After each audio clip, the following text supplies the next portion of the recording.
Over the last couple of videos, we've introduced the idea of signaling and receptors, and we explored in pretty good detail G protein coupled receptors.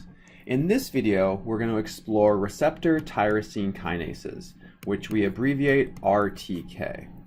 So, in general, receptor tyrosine kinases are really similar to G protein coupled receptors, in the sense that they're receptors present on the outside of cells that respond to some sort of extracellular signal. Okay, right? So our signal, again, interacts with the receptor itself. It makes a very highly specific and high affinity interaction, and this is then communicated inside of the cell. Okay, and that's where the similarities stop. So receptor tyrosine kinases have the receptor domain itself, the transmembrane domain, and then on the inside of the cell, they have two domains called protein tyrosine kinase domains. So these are PTK domains.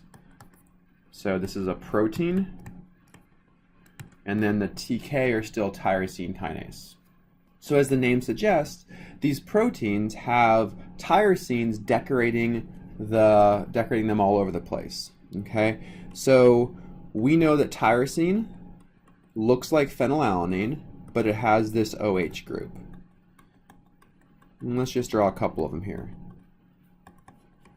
And there'll be one over here as well.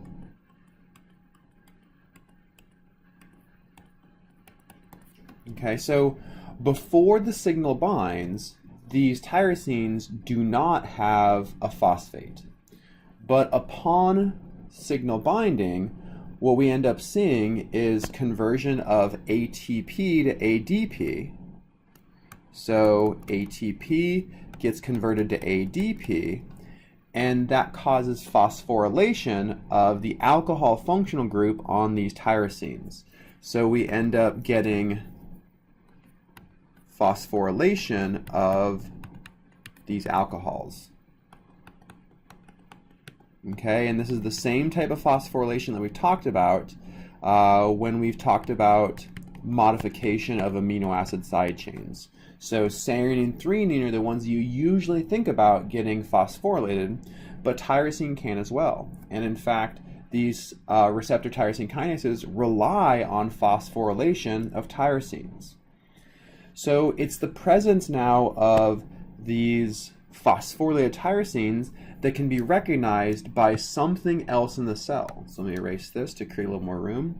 So once we've created these phosphorylated tyrosines, then something else, some other protein, can recognize this.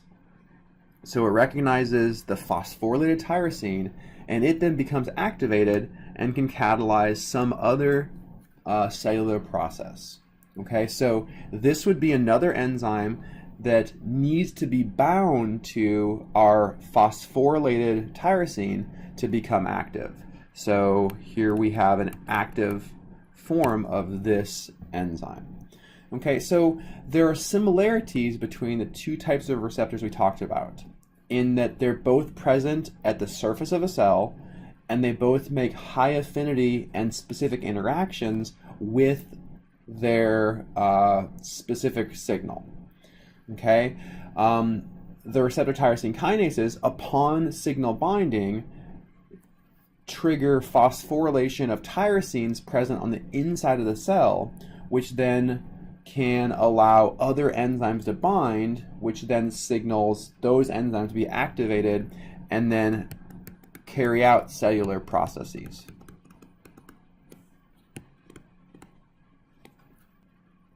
In a subsequent activity, we're going to explore how these two types of receptors, G protein coupled receptors and receptor tyrosine kinases, are really important in sugar signaling in our bodies.